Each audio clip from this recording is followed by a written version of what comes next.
Welcome friends, welcome to SSC Adda. आज हम पढ़ने वाले हैं डिटर्मिनेंट एंड मैट्रिक्स। तो जैसा कि फ्रेंड आप जानते हैं कि डिटर्मिनेंट एंड मैट्रिक्स ये बहुत ही इम्पोर्टेंट चैप्टर है। तो आज हम डिटर्मिनेंट चैप्टर के बारे में पहले मैट्रिक्स के बारे में कुछ जान लेते हैं। तो फ्रेंड्स, ये मैट्रिक्स, ये जो सिंबल है, ये मैट्रिक्स का सिंबल है। हमें दो तरीके से मैट्रिक्स का सिंबल को रिप्रेजेंट करते हैं। पहला सिंबल ये इस तरीके से है और दूसरा सिंबल इस तरीके से है। तो ये दोनों सिंबल जो है ये मैट्रिक्स का सिंबल है। और फ्रेंड्स, मैट्रिक्स का जो है सो एक रूल होता है कि मैट्रिक्स, कोई भी मैट्रिक्स एक ऑर्डर के रूप में लिखा जाता है। तो फ्रेंड्स, हम जैसा कि जानते हैं कि कोई भी मैट्रिक्स एक ऑर्डर के रूप में लिखा जाता है। तो ये एक मैट्रिक्स है जो 3x3 के ऑर्डर में लिखा हुआ है। 3x3 के ऑर्डर में ये मैट्रिक्स लिखा हुआ है। इसी तरह से इसमें रो की संख्या, ये रो है और ये कॉलमन है।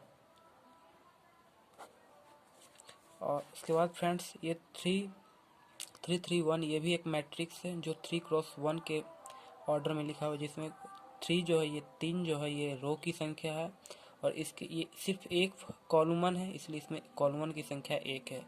ये 3 जो है ये तीनों रो है और इसके ऊपर ये जो है ये एक कॉलमन है। तो फ्रेंड्स, ये तो हुआ मैट्रिक्स का कुछ बेसिक थ्योरी। अब हम पढ़ते हैं डिटर्मिनेंट्स के बारे में। तो फ्रेंड्स, ये एक मैट्रिक्स का सिंबल है, लेकिन इसके जैसा ही, लेकिन इससे थोड़ा सा विपरीत। जैसे इसमें देखिए ये घेर दिया गया है, लेकिन इसमें जो है ये घेरा नहीं जाता, ये सीधे जो है रखा जाता है। और ये एक डिटर्मिनेंट का सिंबल है। डिटर्मिनेंट का सिंबल सीधा इस तरह से लिया जाता है।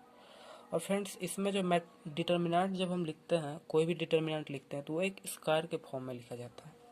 स्क्वायर मीन्स, जैसे अगर हम लिखेंगे तो उसमें जो ऑर्डर होगा वो या तो 1-1 होगा, या फिर 2-2 होगा, या फिर 3-3 होगा, या फिर 4-4 होगा।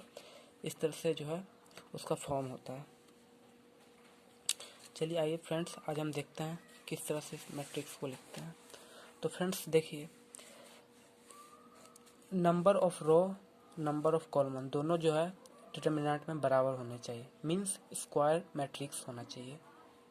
जैसे देखिए A11, ये ऑर्डर 1 का मैट्रिक्स है। ये ऑर्डर 1 का मैट्रिक्स है। इसमें जो A11 है वही डिटर्मिनेंट इसका A11 आंसर है। जैसे कि अगर हम कोई एग्जांपल लेते हैं, एक एग्जांपल लिए -2 एक डिटर्मिनेंट है, मैट्रिक्स है, तो इसका डिटर्मिनेंट -2 ही होगा। उसी तरह से फ्रेंड, ऑर्डर 2 का जो डिटर्मिनेंट होगा वो किस तरह से होगा। तो ऑर्डर 1 का डिटर्मिनेंट तो जिस तरह से था सेम टू सेम वैसा ही लिख दिया गया है, लेकिन ऑर्डर 2 के डिटर्मिनेंट में कुछ डिफरेंस होता है।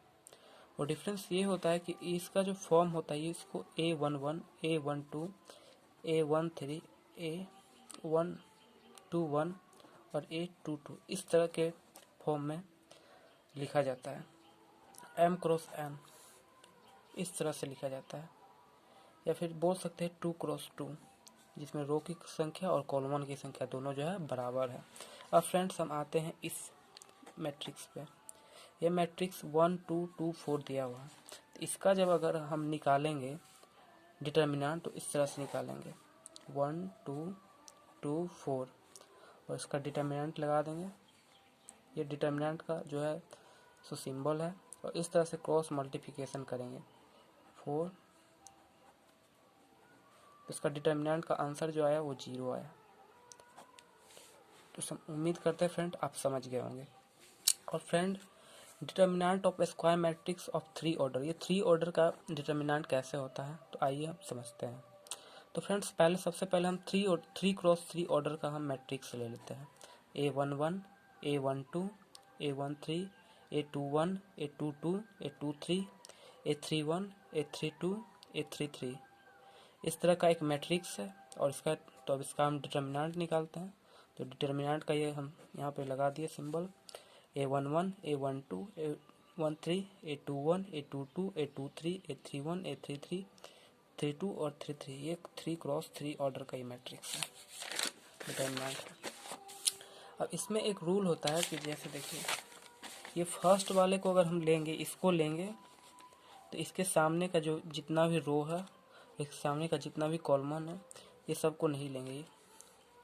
तो A11 को अगर हम लेते हैं, A11 को अगर हम लेते हैं तो ठीक इसके जो विपरीत है, देख लीजिए A21, ये सीधे और ये सीधे नहीं लेंगे। तो इस तरह से A21, A23, A31, A33 को लेंगे।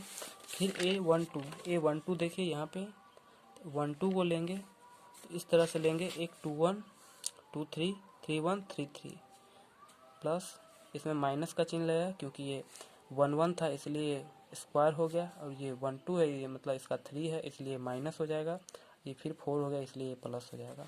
और इस तरह से जो है यहाँ पे A21, A22, A33, A32 होगा। अब देखिए फ्रेंड्स, A11 यहाँ आ गया तो इसको क्रॉस मल्टीप्लिकेशन 2 ऑर्डर की तरह करेंगे। तो A22, A33 माइनस, इसमें से इसको घटा देंगे, A33, A22, A23, A32, A33। तो इसमें A22, A33 को लिए, फिर इसमें एक 32, 23 इतना हो गया। अब सबको मल्टीप्लाई कर देंगे, फिर इसी तरह से यहाँ पे भी मल्टीप्लाई कर देंगे, इस तरह से क्रॉस मल्टीप्लिकेशन, और इसमें यहाँ पे भी क्रॉस मल्टीप्लिकेशन कर देंगे। अब फ्रेंड्स देखिए A11 और इसको फिर इससे गुना करेंगे तो A22, A33, फिर A11, A32, A23, फिर माइनस का चिन्ह है तो माइनस का चिन्ह लगा दिए, A12, A21, A33, A12। अब देखिए यहाँ माइनस है, यहाँ माइनस है, तो माइनस माइनस ये प्लस हो जाएगा, A21, A13, A23, और इस तरह से फिर A1 इसको इससे करेंगे और इस तरह से इसका आंसर निकालेंगे। मतलब ओवरऑल कहा जाए तो फ्रेंड्स इसको जो है सेकेंड ऑर्डर के मैट्रिक्स की तरह ही बनाया जाता है। बाकी ऊपर का जो है कॉलम को लिया जाता है मल्टीप्लाई करने के लिए। जैसे फ्रेंड्स इस क्वेश्चन को हम सॉल्व करते हैं, इससे हमारा बेसिक पूरा क्लियर हो जाएगा। इससे हम पूरी तरह से इस क्वेश्चन को, डिटर्मिनेंट के क्वेश्चन को समझ जाएंगे अच्छे तरह से। तो पहले देखते हैं, देखिए डिटर्मिनेंट दिया हुआ है 1, 2, 4, 3, 4, 9, 2, 1, 6। देखिए 1 का लिए तो 1 का लिए तो यहाँ का ये और ये इसके सामने का ये रो और कॉलम को छोड़ के ये 4, 9, 1, 6 इसको लेंगे। फिर देखिए फ्रेंड्स 2 को लिए तो 2 के सामने का रो और 2 के सामने का कॉलम खत्म हो गया, 3, 9, 2, 6 इस तरह से 3, 9, 2, 6। फिर 4 को लिए +4, और 4 प्लस क्यों दे रहे हैं, माइनस क्यों दे रहे हैं, ये पहले ही बता दिए थे कि ये 1, 1 है इसलिए इसका पावर, किसी का भी पावर 2 हो गया तो वो प्लस हो जाएगा, किसी का पावर 3 हो गया तो वो माइनस हो जाएगा, किसी का पावर 4 हो जाएगा तो फिर जो है प्लस हो जाएगा। और इस तरह से इसको क्रॉस मल्टीप्लिकेशन करके और इसका जो आंसर जो है वो -5 आंसर आ जाएगा। और फ्रेंड्स फिर हम पढ़ते हैं नेक्स्ट क्वेश्चन की ओर। तो नेक्स्ट क्वेश्चन हमारा ये है कि so that 1 A square, determinant है, डिटर्मिनेंट का क्वेश्चन है 1 + ए स्क्वायर 1 बी स्क्वायर 1 सी स्क्वायर को प्रूफ करना है a - b b - c c - s। तो इसका LHS लेते हैं, तो LHS का डिटर्मिनेंट निकालते हैं तो 1 1 1 ABC a square b square c square. तो देखिए अब इसमें क्या करना है कि R1 में से R2 को घटा देना है और R2 में से R3 को घटा देना है। तो इस तरह से इसको इसमें से घटा देना और इसमें से इसको घटा देना। देखिए इसमें इसको घटा दिए 0, ए में माइनस गया तो a - b, a स्क्वायर में b स्क्वायर घट गया तो a स्क्वायर b स्क्वायर। फिर देखिए इसमें से इसको घटा दिए तो 1 में से 1 गया 0, b - c, इस तरह से b स्क्वायर - c स्क्वायर। और लास्ट चूँकि हम R1 और R2 को ही घटा रहे हैं इसलिए इसमें से इसको घटाए, इसमें से इसको घटाए, इसमें से इसको घटाए, तो इस तरह से ये बन गया। अब देखिए फ्रेंड्स इसमें a - b और इसमें भी a - b a + b हो जाएगा, क्योंकि हम जानते हैं कि a स्क्वायर - b स्क्वायर का जो फार्मूला होता है वो होता है a + b × a - b। इसलिए इसमें से भी a - b और इसमें से भी a - b को कॉमन ले लिए, इसमें से b - c को कॉमन ले लिए, तो यहाँ पे बच जाएगा a + b b + c, तो 0 0 1 हो जाएगा, c स्क्वायर हो जाएगा।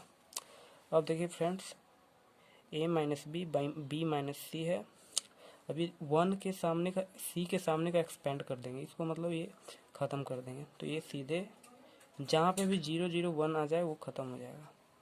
तो इस तरह से वो 0 0 ख़त्म हो गया, तो बचा 1 a + b 1 b + c।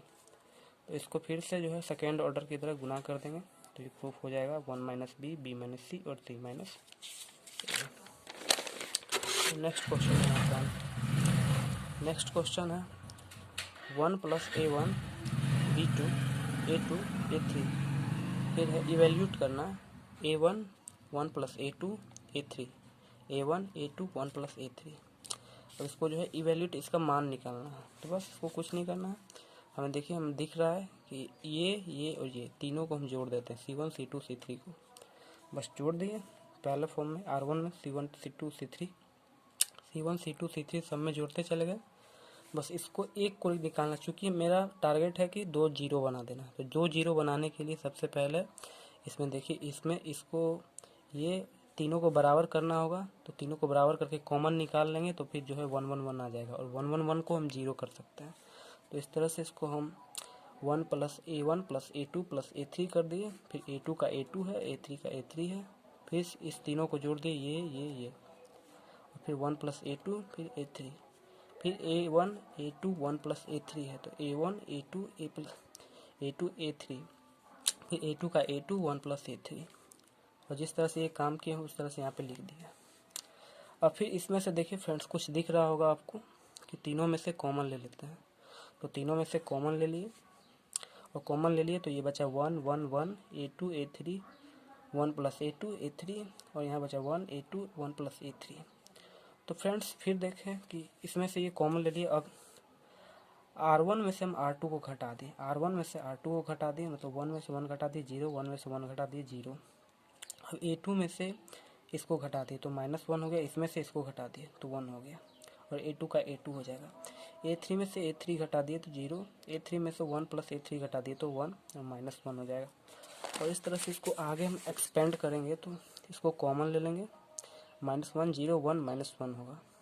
अब देखिए फ्रेंड्स, अब फिर इसको क्रॉस मल्टीप्लिकेशन कर देंगे तो 1 में से -1 प्लस 1, 1 में से 1 गया, 1 में से 0 गया तो 1 हो जाएगा और ये, और इस तरह से इसका आंसर निकल जाएगा।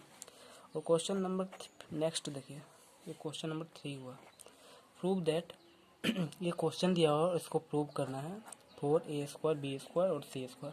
तो LHS से हम प्रूव करते हैं कि A² AB AC AB B² BC AC BC C²। ठीक है फ्रेंड्स।